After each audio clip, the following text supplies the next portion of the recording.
പരിശുദ്ധമായ റമദാൻ മാസത്തിൻ്റെ പ്രാരംഭത്തിലുണ്ടായിരുന്ന ആത്മീയ നിർവൃതി നിങ്ങൾക്ക് നഷ്ടപ്പെട്ടതായി തോന്നുന്നുണ്ടോ? നിങ്ങൾ നമസ്കരിക്കുമ്പോൾ നിങ്ങൾക്ക് ക്ഷീണം അനുഭവപ്പെടാറുണ്ടോ? നിങ്ങൾ ചെയ്യുന്ന ഇബാദത്തുകളിൽ ഭാരം നിങ്ങൾക്ക് തോന്നുന്നുണ്ടോ? ബഹുമാനപ്പെട്ട അബൂ സുലൈമാനു ദാറാനി റഹ്മത്തുള്ളാഹി അലൈഹി പറയുന്നു, മൻ ശബിഅ ദഖല അലൈഹി സിത്തു ആഫാത്തിൻ. നിങ്ങൾ വയറു നിറച്ച് ഭക്ഷണം കഴിക്കുന്നവരാണെങ്കിൽ നിങ്ങളെ കാത്തിരിക്കുന്നത് 6 ദുരിതങ്ങളാണ്. ഒന്നാമതായിട്ട് ബഹുമാനപ്പെട്ടവർ പറഞ്ഞത് ഫഖ്ദു ഹലാവത്തുൽ മുനാജാത്ത്. നിങ്ങളുടെ നമസ്കാരങ്ങളിൽ ഒരു രസവും നിങ്ങൾക്കുണ്ടാകില്ല. രണ്ടാമതായി പറഞ്ഞ കാര്യം, നല്ലതൊന്നും മനസ്സിലിരിക്കില്ല, മനഃപ്പാഠശേഷി നഷ്ടപ്പെടും.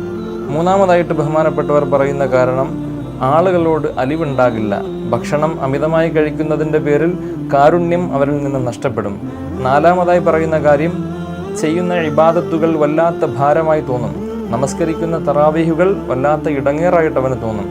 അഞ്ചാമതായി പറയുന്നത്, ഭക്ഷണം ഒരുവൻ അമിതമായി കഴിക്കുന്നതിലൂടെ അവന് ലൈംഗിക വികാരം കൂടും. ആറാമതായി പറയുന്ന കാര്യം, ജനങ്ങളെല്ലാവരും പള്ളിയിൽ നമസ്കരിക്കാൻ വേണ്ടിയിട്ട് ജമാഅത്തിന് ഒരുമിച്ച് കൂടുമ്പോൾ വയറ് നിറച്ച് ഭക്ഷണം കഴിക്കുന്നവൻ ടോയ്ലറ്റുകളിലായി സമയം ചെലവഴിക്കും. അള്ളാഹു സുബ്ഹാനഹു വ തആല ഈ പറയപ്പെട്ട 6 ദുരിതങ്ങളിൽ നിന്നും അള്ളാഹു നമ്മളെ കാത്തുരക്ഷിക്കുമാറാകട്ടെ. അസ്സലാമു അലൈക്കും വറഹ്മത്തുള്ളാഹി വബറകാതുഹു.